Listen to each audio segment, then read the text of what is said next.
Abondance avec le label France Musique.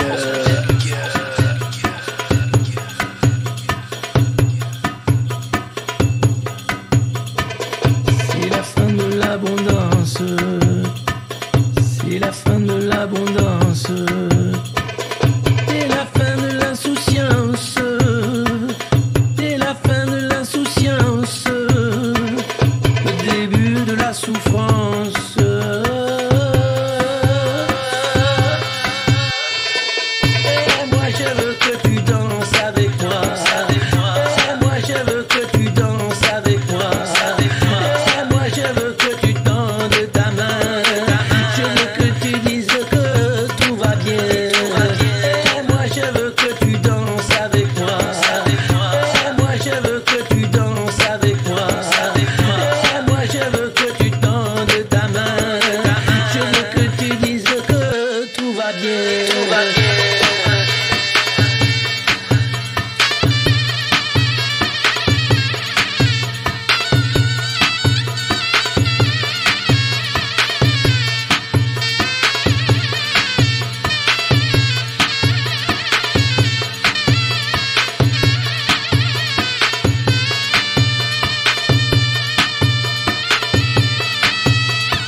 C'est fini le temps de l'abondance.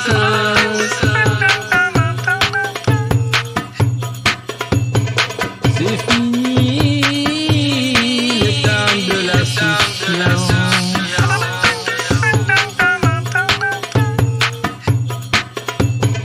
Commence maintenant le temps de l'enculance.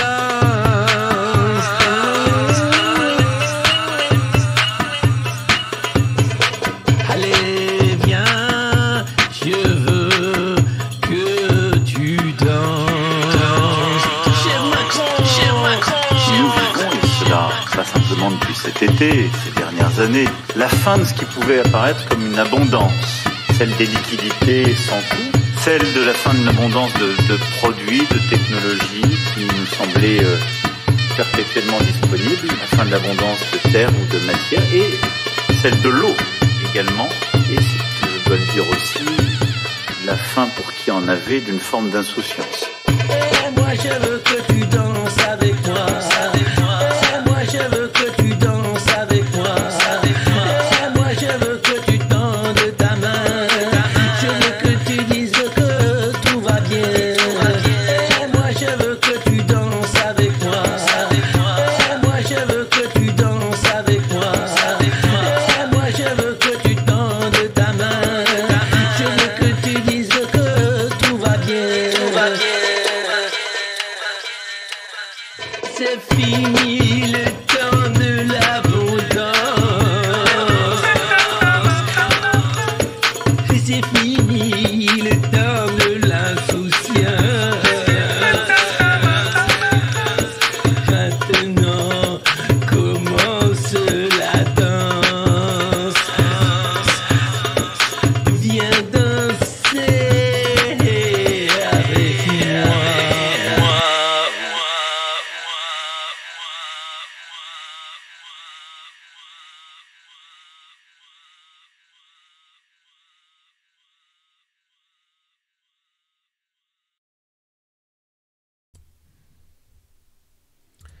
Et c'est le temps de l'abondance, c'est le temps de la souffrance. Je sais, vous en pouvez plus de cette chanson. En même temps, que voulez-vous? À force de répétition, peut-être, trouverez-vous quelque chose d'intéressant à ce tube de pop musique contemporaine qui vous permet d'aimer finalement les sons électroniques et les sons venus d'ailleurs. Voilà, c'est la revue de presse. Alors, elle va être très courte, excusez-moi, parce que j'ai un train à prendre. Mais en tout cas, Bajned, bonjour à tous, j'ai mis un col roulé. Et ouais, ça y est, il fait froid. Et je chauffe à 18 degrés parce que je suis encore meilleur que le meilleur des meilleurs qu'Agnès Pannier-Runacher. Agnès Pannier-Runacher, Ça y est, on n'en parle plus. Bah oui, c'est vrai, quoi. Une ministre qui a juste fait un montage d'optimisation fiscale avec son papa pour ses enfants. Quoi de grave, hein, c'est normal. Hein, comme un ministre de la Justice mis en examen, c'est normal. Vous êtes en Macronie, c'est normal. D'ailleurs, Emmanuel Macron est à l'autre bout du monde, mais il suit les affaires de près quand même, parce qu'il ne faudrait pas déconner. 17 000 kilomètres en avion pour aller en Indonésie au sommet du G20. Ils seront tous là, sauf Vladimir Poutine, qui reste en Russie, bien entendu, pour affaires courantes. Alors, j'espère que vous allez bien. Hier, j'ai fait un live sur Libération. Vous voyez, cet article magnifique, faites ce que vous voulez, mais votez Macron. C'était pas ça, non, c'était un article sur ma pomme. Est-ce que je suis un idiot utile ou un influenceur insoumis? Bref, je vous laisserai juge. J'ai répondu point par point lors de ce live hier soir où vous étiez nombreux. Et puis ce matin, eh bien, on va simplement survoler l'actualité parce que j'ai regardé et à part le crack de FTX, vous savez, cette place de marché de crypto-monnaie, chaîne de Ponzi numérique, où quand même le mec, Sam Bankman-Fried, avait pas l'air d'être quand même une flèche. Mais bon, apparemment c'était super, hein, puisqu'il gagnait des milliards pour les donner. Et d'ailleurs, il s'est barré avec en Argentine, selon les derniers logs de son avion. J'espère que vous allez bien, que vous n'avez pas investi dans les cryptos, et que ce matin, c'est lundi, c'est la magie. Je prends une pause. C'est important de prendre des pauses dans la vie. Hein, parce que finalement, tout ça va très vite. Et puis on se retourne et puis on se dit, mais qu'est-ce qu'on a fait, hein? Qu'est-ce que j'ai fait finalement? J'ai travaillé pour un patron qui s'en est foutu plein les fouilles, qui m'a maltraité. Je me retrouve à 65 ans. Je dois encore travailler 5 ans avant de prendre ma retraite. Bref, non. Vous savez quoi? On va aller vite, mais on va prendre le temps en allant vite. Voilà, ça me paraît être nécessaire. Alors, qu'est-ce que j'avais dans mon panier ce matin? L'Ocean Viking qui brouille le jeu de Macron vers la droite. Ah, il est emmerdé. Hein. Ah là là là là là là. Parce que oui, rappelez-vous, c'était en 2018. C'était pas l'Ocean Viking, c'était l'Aquarius. Hein. Ah non, non, tu viens pas à Marseille. Hein, parce que nous, sur l'accueil des immigrés, des migrants, on est humain mais ferme. Hein. Humanité et fermeté. C'était le mot d'ordre. Ensuite, Darmanin était lâché comme ça. Vas-y Darmanin, vas-y, sors ton truc là sur les étrangers. Fais un débat sur le racisme. C'est génial. Les Français vont s'écharper là autour de la table à Noël. Ça va être formidable. Mais il y en a trop, mais il y en a pas assez. Mais qu'est-ce qu'on fait? Vas-y, lâche tout. Et là, patatras, qu'il retourne en Afrique. Quoi? Le RN est un parti? Quoi? Mais il est raciste, ce député. Mais t'as pas le droit de dire des trucs pareils. Moi, je ne suis pas raciste, vous savez. Moi, d'ailleurs, j'accueille l'Ocean Viking tellement je suis pas raciste. Et ouais. Eh ben là, du coup, toute la droite qui dit t'es peut-être pas raciste, mon gars, mais ta politique d'accueil, c'est n'importe quoi. Du coup, les mecs sont dans un centre de vacances parce qu'il n'y a rien pour l'accueil. Ils arrivent à Toulon, ils débarquent et il n'y a rien. Et là, tu fais, mais qu'est-ce qu'on fait? Alors, on va trier les dossiers, 284 migrants qui essayent de trouver une vie meilleure par ici. Et donc, on va voir comment on fait. Sauf que Darmanin, il est tout déçu. Il dit, et mon plan alors? Et mon plan sur la grande stabilité? Mon plan sur les gentils, les méchants étrangers? Qu'est-ce qu'on en fait? Eh ben, tu te le mets où je pense. Voilà. Non, ben non, évidemment qu'il va le dérouler, qu'il y aura des débats à l'Assemblée et qu'à Noël, vous pourrez vous écharper autour de la table entre ceux qui sont d'accord, ceux qui ne sont pas d'accord. Alors, juste un mot. Un article dans Le Monde phénoménal sur ces pauvres réfugiés, migrants, humains tout simplement, qui essayaient de rejoindre l'Angleterre. Alors je ne l'ai pas pris en capture d'écran, excusez-moi, parce que c'est le matin et que j'ai été un peu vite, mais juste rappeler que ce sont des êtres humains et pas des migrants. Et juste rappeler finalement que ce qui a été dit, alors où est-ce que je trouve ça? C'est très mal foutu Twitter sur... Oh là là, je n'ai pas trouvé. C'est embêtant. En plus, c'est Elon Musk qui change tout. Simplement, un appel d'un canot qui était en train de prendre l'eau au milieu de la Manche. Et l'opératrice du côté de la ligne de secours française a dit « Non, mais vous êtes dans les eaux anglaises. Il faut appeler le 999. Il ne faut pas n'appeler nous. » Et les mecs disent, ils ont appelé quand même plusieurs dizaines de fois pendant 2 heures en disant qu'ils se noyaient. Il y avait des enfants, il y avait des femmes, il y avait des hommes qui appelaient à l'aide. Et l'opératrice qui dit quand même, hein, je suis pas là pour... quand même, hein. Faudrait que je vous retrouve quand même ce... Comment je fais? Ah voilà, c'est là. Voilà. C'est mal fait, mais à force de persévérance, voilà. C'est dans Le Monde, donc l'enquête sur la mort de 27 migrants. Le canot à la dérive continue d'appeler à l'aide, mais le CROSS, donc ce centre d'appel, considère qu'il ne relève plus de sa responsabilité. Alors que le SAMU essaye de transférer un nouvel appel, l'opératrice du CROSS fait valoir que de toute façon maintenant ils sont dans les eaux anglaises et que s'il rappelle, il faut lui dire de contacter le 999. 999, le secours anglais. Les passagers vont malgré cela continuer d'appeler les Français, pas moins de 15 fois entre 2h43 et 4h22, en vain. Alors qu'à 3h30, un passager explique qu'il est littéralement dans l'eau. Le CROSS s'entête à lui rétorquer « Oui, mais vous êtes dans les eaux anglaises !» Au moment où l'opératrice tente de transférer l'appel à Douvres, la communication coupe et on l'entend alors commenter en aparté. « Oh bah, t'entends pas? Tu seras pas sauvé! J'ai les pieds dans l'eau, bah, je t'ai pas demandé de partir !» Des humains qui se noient. Voilà.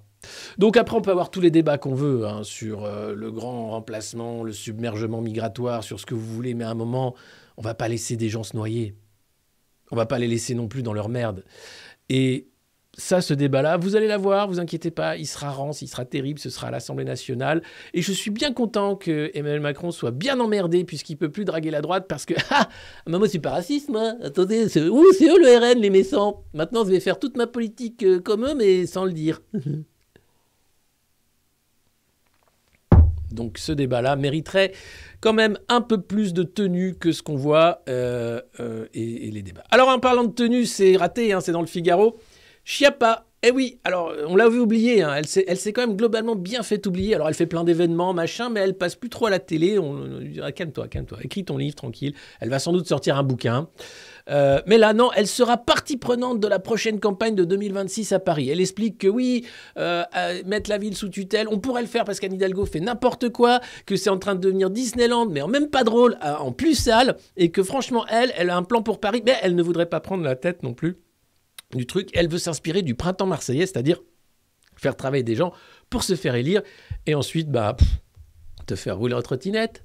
Hein. Ça marche pas d'ailleurs, les zones sans voiture, c'est pas super.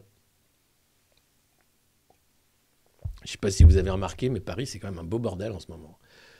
C'est un truc de dingue. J'ai jamais vu ça. Tu te dis, mais qu'est-ce qui s'est passé? Pourquoi on en aimait? Enfin, voilà. Salut Chris, salut tout le monde.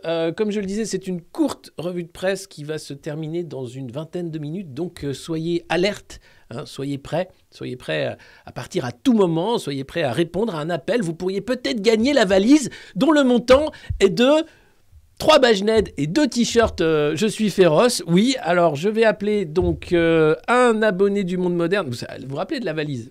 Forcément, vous vous rappelez de la valise. Je me dis, tiens, on pourrait faire la valise. Non, on va faire... Est-ce qu'Olivier Véran a encore menti?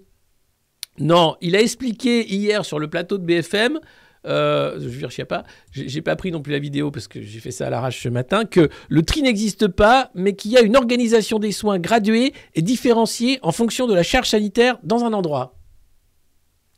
Donc on ne dit plus faire du tri, on dit organisation graduée et différenciée en fonction de la charge dans un endroit. Faire du tri, quoi. Les mecs sont brillants, hein. Quand même, en termes de novlangue, c'est-à-dire, tu dis, on est quand même assis sur 3000 milliards de dettes. Je ne dirais pas ça. Je pense que la France se sort mieux que ses voisins de l'inflation et que nous attendons d'ailleurs un premier trimestre 2021 très bien. C'est du délire. Donc non, on ne fait pas du tri, vous le saurez maintenant. On ne dit pas tri, on dit organisation graduée et différenciée en fonction de la charge dans un endroit. Merci Olivier Véran. Les crypto-monnaies, le crack, voilà, alors lui c'était le crack, hein, c'est le cas de le dire. Sam Bankman-Fried, auteur de FTX, il expliquait qu'il roulait en Corolla, le mec était tout le temps en short, il avait la tête d'un escroc, il avait l'air d'un escroc, il avait le discours d'un escroc, mais personne n'a vu que c'était un escroc. En tout cas, il était aux Bahamas avec ses copains, il passait son temps à faire la fête, et il a sorti des milliards de FTX pour aller sur son site de trading de Bitcoin à lui. Ensuite, il a plié la boîte, il a demandé de l'aide à Binance, qui était le concurrent, en disant « Est-ce que tu veux pas racheter ma merde ?» Binance a vu le truc, a dit « Non, ça sent trop la merde, va bien crever !» Et puis, il s'est mis sous l'article 11, c'est-à-dire qu'il ne remboursera pas ses dettes, et il a fui en Argentine. Alors, ça veut dire quoi? Ça veut dire que c'est l'équivalent de la faillite Goldman Sachs. Non, pas Goldman Sachs, c'était quoi? Lehman Brothers. Quoique Goldman Sachs pourrait faire faillite également. Tout ça, c'est un songe. Hein. Et les mecs, donc, à part faire des pyramides de Ponzi, prendre la thune pour filer aux autres et continuer à faire ce qu'ils savent faire le mieux, c'est-à-dire voler de l'argent et t'expliquer que c'est bien pour toi, c'est formidable. Sauf qu'ils ont inventé maintenant un truc formidable, ça s'appelle le Bitcoin. C'est encore plus virtuel que l'argent qui n'existe pas des banques centrales. Et ça permet d'occuper les gens qui ne savent pas quoi faire de leur thune et parfois de les dépouiller. Alors, il y a des fonds qui avaient investi dans FTX, des fonds de pension américains, évidemment, qui se retrouvent bien dans la merde. Et j'ai envie de dire, bien fait pour ta gueule, t'avais qu'à pas jouer. Et puis, ce mec-là, eh bien, il s'est barré avec la caisse, quoi, on peut le dire. Alors, la caisse qui vaut plus grand-chose. Et finalement, ça dit quoi ? Ça dit que l'argent, c'est toujours la même chose. Hein, à partir du moment où tu crois que ça a de la valeur, que tu joues à la valeur, tu te fais systématiquement avoir. Il faut être celui qui crée ou proche de celui qui crée pour gagner de l'argent. Le reste, tes petits porteurs, généralement, tu te fais plumer et après, tu n'as plus que tes yeux pour pleurer. Donc voilà, si vous voulez devenir riche, créez votre monnaie, c'est ce qu'il y a de plus simple à faire. Et puis, inventez une super place de marché où vous expliquez que c'est que pour les bonnes causes. Alors, il y a des histoires, je n'ai pas encore plongé dedans, apparemment opaques, de FTX qui aurait monté un fonds de soutien à l'Ukraine, qui aurait aussi aidé à faire des recherches. Bref, c'est assez nébuleux tout ça. Dans la photo, vous le voyez sur scène avec Bill Gates, un ami de Jeffrey Epstein, et Tony Blair, ancien Premier ministre britannique, connu pour la guerre en Irak. Donc voilà, c'est un mec bien, c'est un mec en or, évidemment, et il s'est barré avec le magot, bravo à lui. Cette nouvelle dans les Échos, pas très rassurant. Emmanuel Macron veut préparer les forces militaires françaises à un conflit majeur. T'es sûr ? T'es sûr ? Oui, c'est sûr, parce que tu comprends, avec la guerre en Ukraine, tout ça, c'est bien qu'on puisse faire la guerre. Changement de cap. La lutte antiterroriste n'est plus la priorité numéro 1, mais c'est bien le durcissement des armées en vue d'une possible participation à un conflit majeur qui dicte la prochaine loi de programmation militaire. Emmanuel Macron a énuméré à Toulon les conditions nécessaires pour que la France reste une puissance d'équilibre au sein de l'Europe et de l'OTAN. Et vous allez voir, c'est mignon. Le Bajned, la crypto du monde moderne, c'est une très bonne idée. J'ai pas envie de me lancer dans la crypto parce que j'aurais l'impression d'être un escroc. J'y connais rien en plus. Par contre, on peut faire des NFT. Vous savez, le truc qui valait quelque chose qui vaut plus rien maintenant. Les petits dessins que tu achètes parce qu'ils sont numériques, mais que du coup, voilà. Des timis en NFT. Bref, on peut faire des trucs. Alors, sur l'armée, je vous explique rapidement. Voilà ce que propose Emmanuel Macron. Aujourd'hui, plus encore qu'hier, les intérêts vitaux de la France ont une dimension européenne. Alors comme d'habitude, lui, la France, ça l'emmerde. Ce qui l'intéresse, comme il est jeune, c'est de devenir président de l'Europe dans quelques années. Non. Je ferai tout pour que ça n'arrive pas. Tout. Politiquement parlant, dans le cadre de la loi, des démocraties libérales qui sont les nôtres. Mais non, bordel, non. Le mec est élu président de la France, il n'est même pas foutu de s'occuper du pays. Il va se barrer avec... Non mais on va être sur les dents. Hein. Je ne vous cache pas qu'entre l'inflation, la récession, la politique austéritaire, les 3 000 milliards de dettes, la balance commerciale, le truc... Non mais c'est... Le Mozart de la finance, il va laisser le pays, c'est comme le mec de FTX. Hein. Hop, je me suis barré en Argentine. Ouais. Alors, comme pour le reste, l'armée manque de thunes, évidemment, mais c'est pas l'argent qu'il faut. Non, regardez. Pour rester une puissance d'équilibre au service du droit international, le président a cité d'abord 2 outils majeurs, le renseignement et la dissuasion nucléaire. Le renseignement OSS 117, la dissuasion nucléaire et sous-marins nucléaires lanceurs d'engins, les SNLE. Dorsale de la sécurité du sol français. À ce titre, il a aussi confirmé qu'en tant que seule puissance dotée de l'Union européenne, la France contribuait bien à la sécurité du continent. Ah oui, puisque les Anglais sont partis, on est les seuls avec la bombe nucléaire. Alors du coup, on va la partager avec les copains. Si jamais ça pète, de toute façon, t'appuies pour voir, mais ça sert pas à grand-chose. Aujourd'hui, plus encore qu'hier, les intérêts vitaux de la France ont une dimension européenne, a-t-il insisté. L'ambition de la France, c'est d'être une puissance au cœur de l'autonomie stratégique européenne, oui, avec un fort ancrage atlantique, mais aux avant-postes et au pivot du monde. Donc le mec t'explique qu'il est totalement laquais de Washington, c'est ça, le fort ancrage atlantique, et qu'il est aux avant-postes et au pivot du monde, c'est-à-dire qu'il fera le boulot de grouillot pour les Américains quand ils auront plus les moyens. Formidable. Quant à l'autonomie stratégique européenne, il faut rappeler qu'aujourd'hui, nos chers amis allemands achètent américains, les Belges aussi achètent américains en termes d'armement, hein, évidemment, et qu'on a du mal à fourguer nos armes, même si hein, sur les autres marchés, on est plutôt bon, notamment sur les Émirats. Bref, c'est formidable. Hein. Alors, attention, les avant-postes et le pivot du monde, j'ai envie de dire, si on peut éviter, hein, si on peut s'éviter une petite guerre, moi, je suis pas contre. Et puis alors là, c'est ce qui m'a fait le plus peur, en fait, comme nouvelle. Voilà. Attention, affermir les forces morales de la nation. Non, parce que là, vous êtes gentiment devant la revue de presse du Monde moderne, des gentils anards, un peu comme ça, tu vois, un peu sympa. Mais vous êtes complètement amoureux. Vous êtes même parfois... J'en vois d'entre vous qui sont pacifistes. Bande de connards. Vous n'avez pas la guerre, vous ? Vous n'avez pas la guerre. Voilà. Ah, ça se voit. Ah, ça se voit. Alors non, le président a enfin insisté sur le besoin de réarmer moralement la France.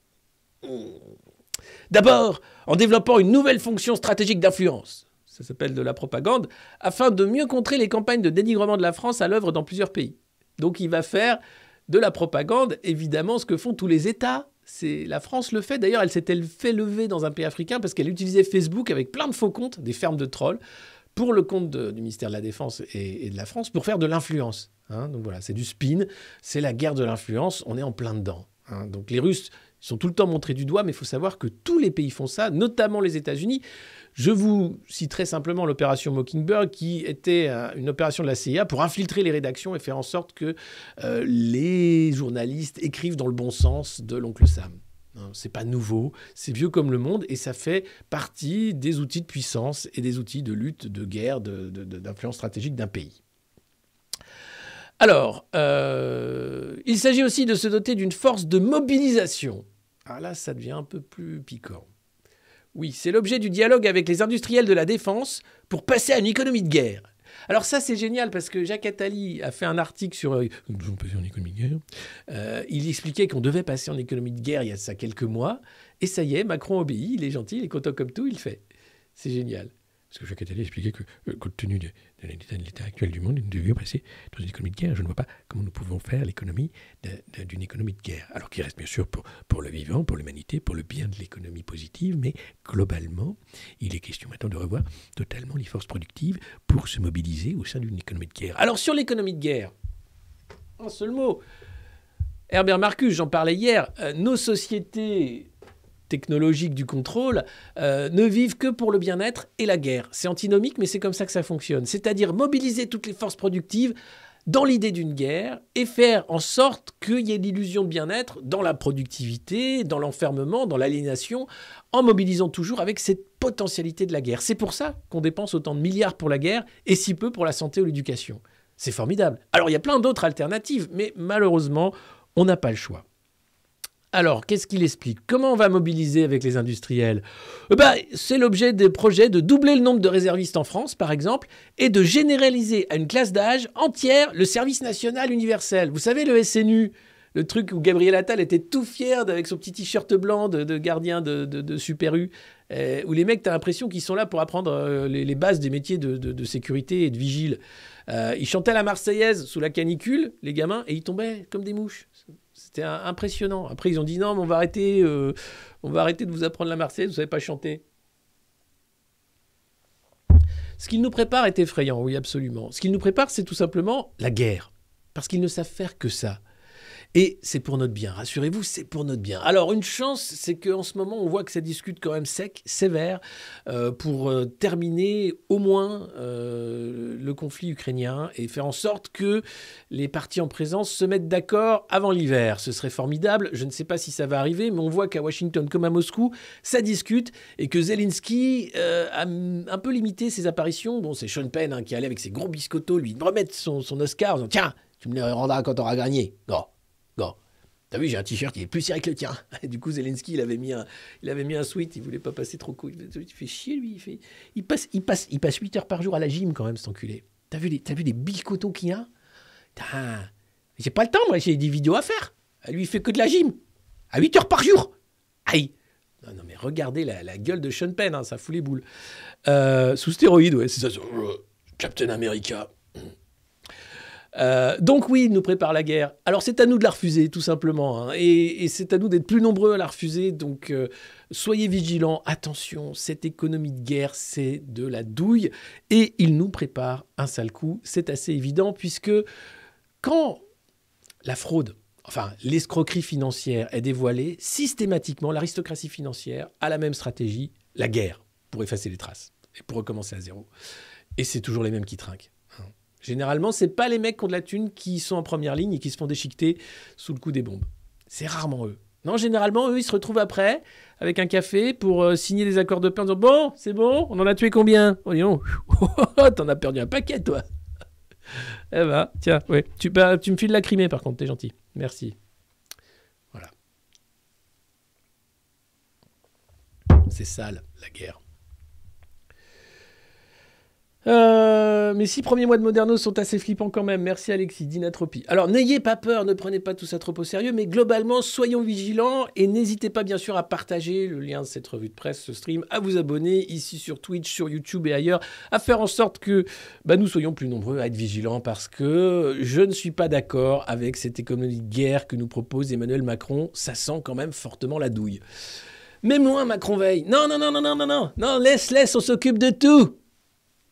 Non, il veille parce qu'il y a le Wi-Fi dans l'avion présidentiel, nous explique le Parisien. Ah oui, c'est pas comme quand De Gaulle partait en caravelle et que Messmer devait s'occuper du merdier. Non, là, t'as Macron, il part, il est là, hop, un coup de Candy Crush, un coup, il appelle Elisabeth. Ouais, il dit voir, je suis dans l'avion, là. Ouais. Et tu décodes pas ce soir à BFM. Hein. Ouais, parce qu'elle est invitée ce soir, Elisabeth, à une émission de BFM sur 2050. Comme c'est tellement le merdier maintenant, les mecs sur BFM, ils ont décidé de faire de la politique fiction, donc ils vont interroger la Première ministre sur les objectifs 2050. On va faire de la politique fiction sur 2050. C'est génial. C'est-à-dire que là, on est au-delà du réel. Les télémoutons deviennent donc des chaînes officielles de propagande, mais tellement c'est la merde qu'on ne veut pas vraiment parler de l'inflation à 2 chiffres, qu'on ne veut pas parler des chiffres des faillites, qu'on ne veut pas parler de la dette, qu'on ne veut pas parler en fait du fait que tout s'effondre devant nos yeux, gentiment. Alors, François Braun a beau dire que oh, c'est formidable, hein, vous savez, l'hôpital, il va mal. D'ailleurs, on va se mettre autour d'une table pour en parler au printemps, de l'hôpital qui va mal. Et entre-temps, on fait comment pour les gamins avec les bronchiolites? On les amène pas aux urgences, vous êtes cons, quoi. Vous leur soufflez dans le nez, hop, ça repart. Hein, c'est un nouveau-né, c'est hop, dans les narines, et ça repart. Bordel. C'est l'effritement, oui, c'est l'effritement plutôt que l'effondrement. C'est globalement n'importe quoi. Donc ce soir, Elisabeth sera sur BFM, et les ministres se déploient. Hein, c'est l'ordre de Macron et Alexis Collère, sous statut de témoin assisté, veille au grain à l'Elysée en ligne directe avec le mec qui joue à Candy Crush et qui fait des vidéos YouTube, le président, notre influenceur en chef. Parce qu'il a fait une vidéo YouTube où il explique « Je vais répondre à vos questions sur le climat ». Alors, c'est quoi cette photo où vous avez les couettes de Greta? C'est rigolo, mais bon, non, ça me plaît pas trop. Ouais, salut, c'est Emmanuel Macron. Vous m'avez appelé sur le climat et j'ai répondu présent.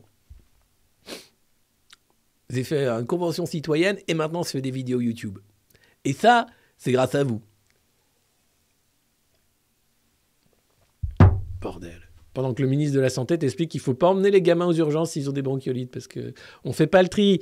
Non, on gère des situations différées en fonction des charges à un endroit donné. D'accord, merci. Ok, super.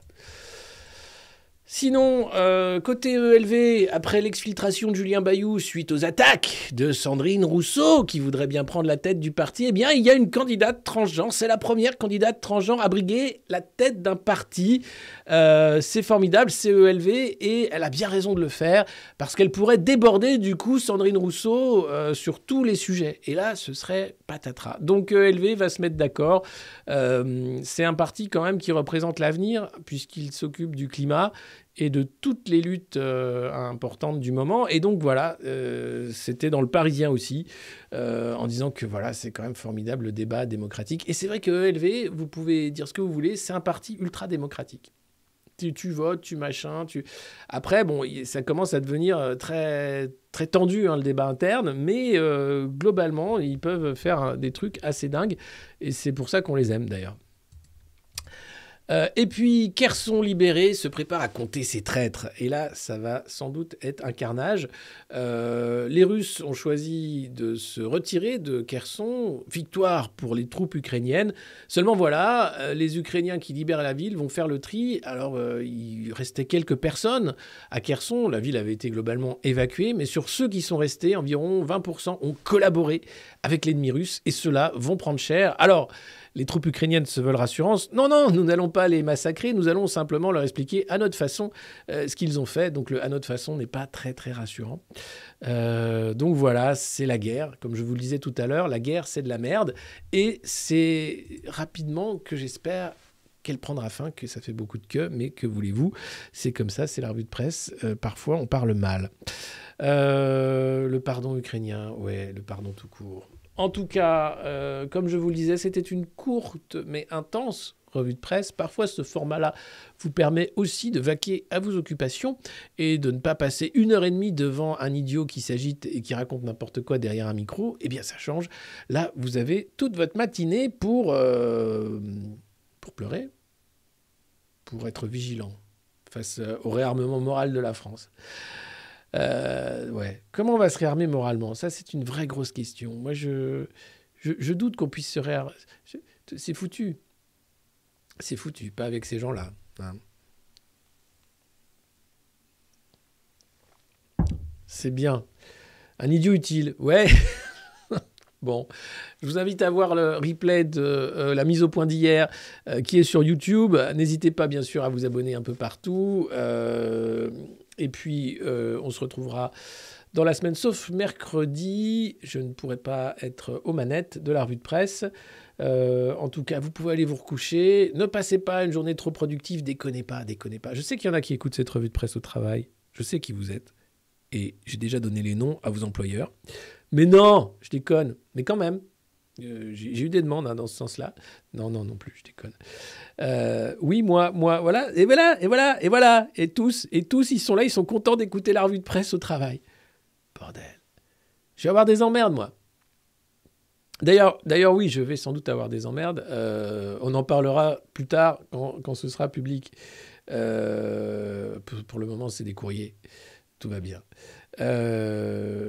Donc, je vous souhaite un bon lundi. Non, allez, pas les pubs. Je lis vos commentaires, là, en même temps que je raconte n'importe quoi.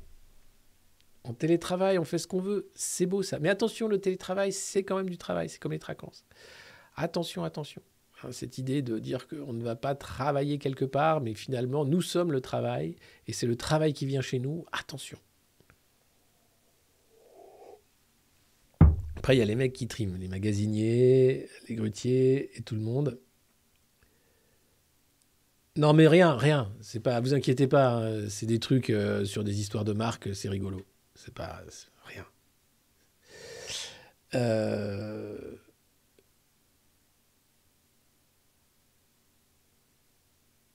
Oui. Si on arrêtait de travailler, oui, ça me va. Moi, globalement, ça me va. Hein. Je suis pas un féroce. C'est pas... Enfin, sur le travail, je veux dire. Sinon, il faut être féroce, mais pas à la tâche. Bon, non, je dis n'importe quoi, il faut être productif. Hein, sinon, il n'y aura pas d'emploi. C'est important, l'emploi, pour notre pays. Comprenez ? Ouais, j'en ai marre aussi des coupures pub de cette plateforme, mais que voulez-vous, je suis désolé. Il faut que je trouve comment faire pour éviter ça. N'hésitez pas bien sûr à suivre cette revue de presse, à la partager massivement, à vous abonner. Et puis, pour nous retrouver partout, c'est là. C'est facile, tout est là, les adresses. Vous pouvez écrire également au Monde Moderne avec une enveloppe timbrée à vos noms et adresses, des chèques cadeaux, des cadeaux, tout ce que vous voulez, des cartes postales. 112 avenue de Paris, CS 60 002 94 306, Vincennes, CEDEX, Le Monde Moderne. Et puis, partout pour nous retrouver, Discord, YouTube, Twitch, c'est ici, Patreon pour nous soutenir.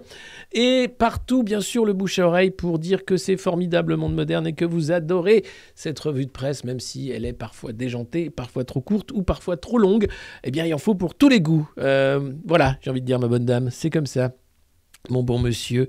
Et on pourra créer des billets à nous. Je ne sais pas, j'ai peur. Non, j'ai peur. Honnêtement, je ne suis pas sûr que c'est une bonne idée de rentrer dans le jeu crypto. On fera des NFT parce que c'est ringard. Et peut-être qu'on fera un métavers à nous. Où on mettra tous des chapeaux de dinde et des trucs comme ça. Allez, soyez féroces et soyez feignants. Et non, surtout, soyez vous-même et essayez de garder la pêche et le moral. Ciao, bonne journée, bon lundi, c'est la magie. Ciao.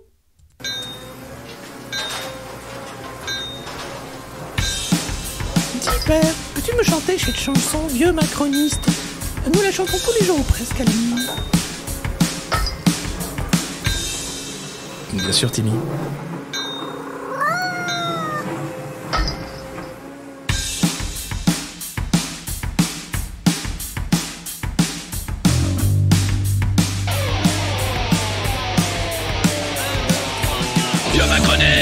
Vieux macroniste Mao 68 maintenant, total fasciste. Tu préfères la télé, surtout le gaz de schiste. Plutôt que décamper, tu t'accroches, tu t'enquistes. Vieux macroniste, vieux macroniste.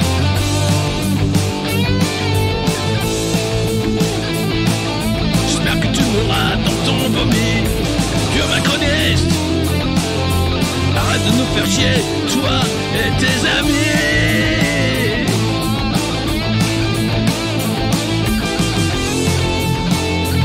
Oh, vieux macroniste, tu t'accroches, tu t'enquistes.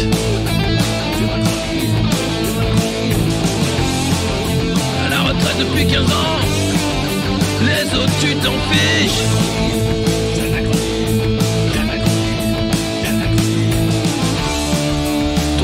Croisière, tu laisses crever tes fils.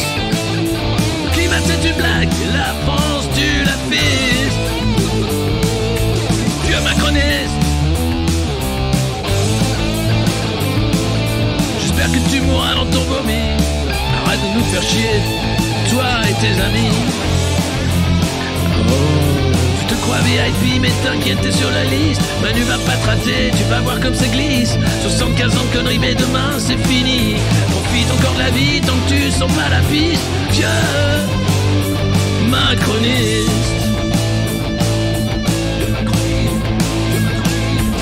jeune, vieux macroniste, jeune, vieux macroniste, jeune macroniste.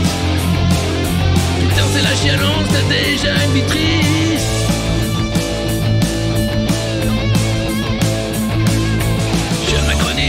CBC McKinsey, t'as un costume d'artiste. Tu rêves de prime chiche, toi tu niques déjà le fisc. Tu soutiens Zelensky pour cacher tous tes vices. Jeune macroniste, jeune vieux macroniste, ni dans la kiffance d'un pays devenu triste.